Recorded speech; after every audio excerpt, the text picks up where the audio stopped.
Here is the question for you. How many visitors did your site have last week? Sounds like a simple question, right? But with Google Analytics 4, it's not anymore.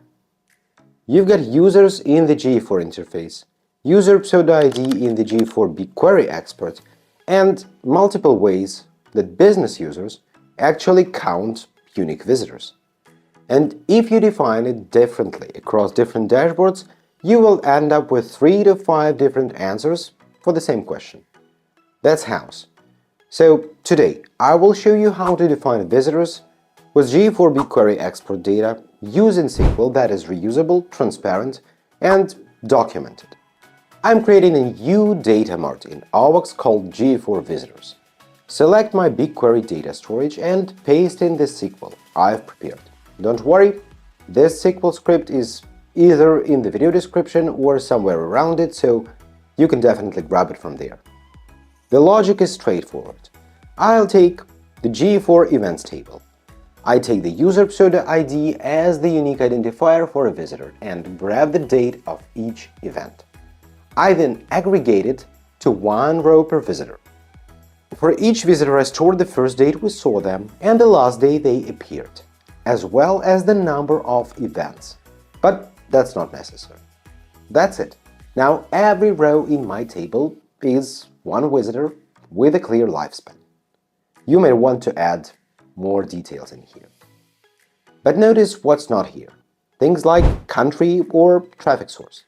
That's because those aren't attributes of a visitor.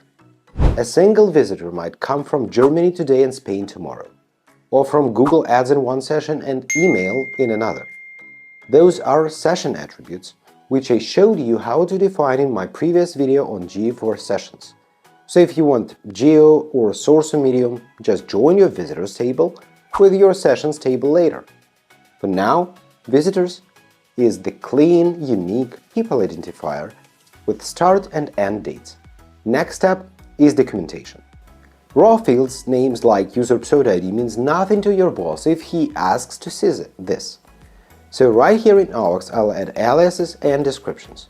User pseudo ID is the visitor ID, and here is a description. GA4's unique identifier for a user. First seen date is the first seen date, the first day the visitor appeared. But you can call it the acquisition date, for example, or anything like suitable for your business model. Finally, last seen date, which is the last seen date, the last day the visitor appeared.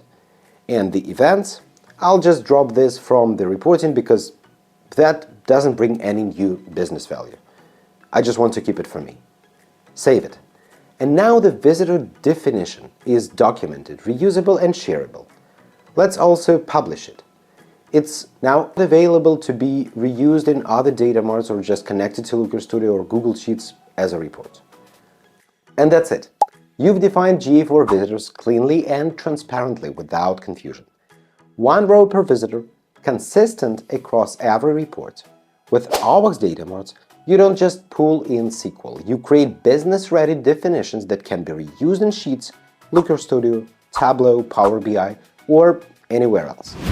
Grab the SQL in the description, try OWOX Data Mart yourself, and build your own Visitors Data Mart today. And if you're wondering about attributes like country or traffic source, remember, those belong to sessions, not visitors. Check out my GA4 sessions video right here, where we define those. And I will add a link to the description of this video. And if you want to see how to define GA4 page views, conversions, revenue, just as clearly, subscribe to this YouTube channel and hit the bell so you get notified when the new video becomes available. And now, go try OWOX Data Marts for free today. Your future self will thank you when visitors will finally mean the same thing across every dashboard and every stakeholder in your company.